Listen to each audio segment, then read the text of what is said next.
Bueno, sí, el idioma es parte de nuestra conversación cotidiana, ¿no? Cómo hablan los arequipeños, cómo hablan los limeños, cómo hablan los en la selva, ¿no?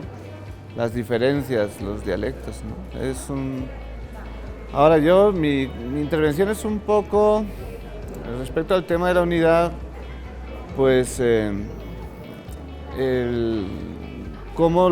se ha pensado la realidad lingüística del Perú en los estudios peruanos, sobre todo pues a lo largo del siglo XX, ¿no?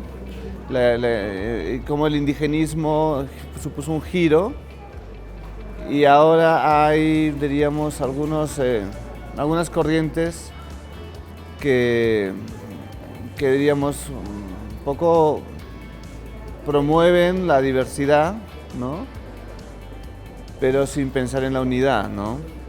Sí, justamente de cuando en vez se resalta un poco esta diferencia, ¿no? De quechohablantes, por ejemplo, de otros dialectos. Sí, las diferencias las conocemos desde hace muchísimo tiempo, ¿no? Y es curioso que los mayores defensores de esas diferencias pues, han sido muchas veces los misioneros, los sacerdotes, que han evangelizado en quechua, en aymara, en mochica. Tenemos gramáticas, diccionarios, misioneros, ¿no?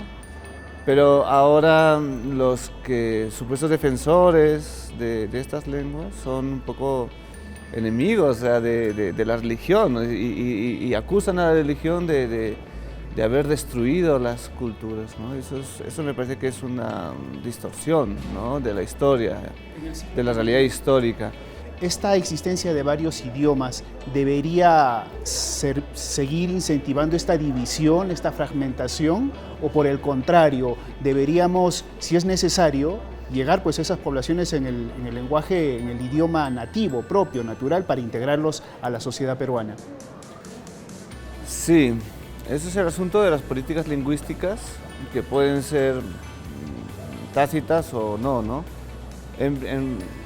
En realidad, en un país puede haber distintas lenguas y siempre un poco puede haber motivos de conflicto y dificultades en la comprensión mutua, y los países pues, pueden promover pues, el bilingüismo, ¿no? El aprendizaje de distintos idiomas, que es lo que hace el gobierno del Perú. Fundamentalmente, durante el gobierno de Fujimori se implementó con más decisión una educación bilingüe intercultural, ¿no? Pero el problema no es tanto la realidad, sino los discursos que se elaboran en torno a la realidad, que a veces hacen creer a las personas que eso es un conflicto, ¿no? Hoy en día, ¿usted cree que hay que darle más fuerza a Sí, este tema? por ejemplo, hay un asunto, muy curioso, ¿no? En los últimos tiempos se ha querido cambiar el lenguaje, la denominación, ya no se les llamarles lenguas indígenas, porque acusan de que ese término sería discriminatorio y no tiene nada de discriminatorio. No llamarles lenguas andinas, sino llamarles lenguas originarias, ¿no? Y su nombre propio sería lenguas andinas, ¿no? Porque llamarles originarias, eso es una manipulación, es un eufemismo que distorsiona, ¿no? el concepto, porque todas las lenguas son originarias, todas las lenguas tienen algún origen. Y si nos vamos definitivamente, ¿cuál es el origen del quechua? Pues que Cusco no es el origen del quechua. Entonces, para los cusqueños no sería su lengua originaria. Y eso, digamos, claro, quiero decir que ese término ha sido mal escogido, ha sido malintencionadamente escogido para confrontar a los peruanos, ¿no? Para decir, nosotros tenemos unas lenguas originarias y las otras no son originarias. La educación bilingüe. Aquí, el hablar castellano es una lengua extranjera, ¿no? Correcto. La educación bilingüe que decía usted hace un momento, que en algún momento se incentivó mucho como parte del tema educativo, Claro, ¿habría que fortalecerlo más? Para lograr integración. Bueno, creo que el Ministerio de Educación ha hecho mucho esfuerzo en ese sentido y, bueno, siempre se podrá hacer más. Otro tema es también que algunas de estas lenguas, algunos de esos idiomas, que a veces se les llama dialectos, pero no son dialectos, o sea, son idiomas, simplemente que pueden tener muy pocos hablantes, ¿no?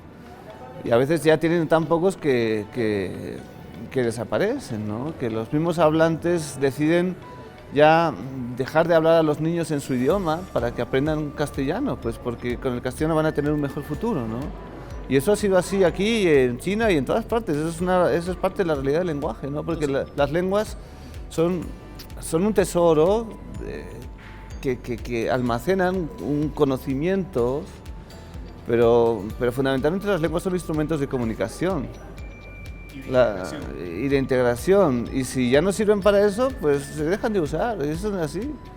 Es así. Los hispanos de Estados Unidos dejan el español. Y no es que el español sea mejor ni peor, el suyo, el nuestro. Aquí, en cambio, pues el español sí sirve como elemento de integrador. Entonces no está mal decir que necesitamos castellanizar más a la población para comunicarnos mejor, tal vez. O sea, quiero decir que no es que debemos o no debemos, ¿no? Hay que dejar que la gente haga lo que quiera, ¿no? Hay que respetar la libertad de las personas, pero sí no hay que criminalizar el uso del castellano. Eso sería, esos discursos confrontacionales me parece que sí son negativos. O sea, todas las personas tienen derecho y es lógico que el castellano sea el instrumento de comunicación básico en el Perú, ¿no? Y no hay que... Además, el castellano del Perú es peruano, está lleno de peruanismos, se ha transformado en 500 años, se ha elaborado e identifica a los peruanos por por sus distintas formas de hablar, porque además no es solamente uno, hay varias normas dentro del español amazónico, del español andino, el español costeño. ¿Sí? Es bonito eso. Muchas gracias. Gracias a ti. Muchas gracias. Gracias a ti.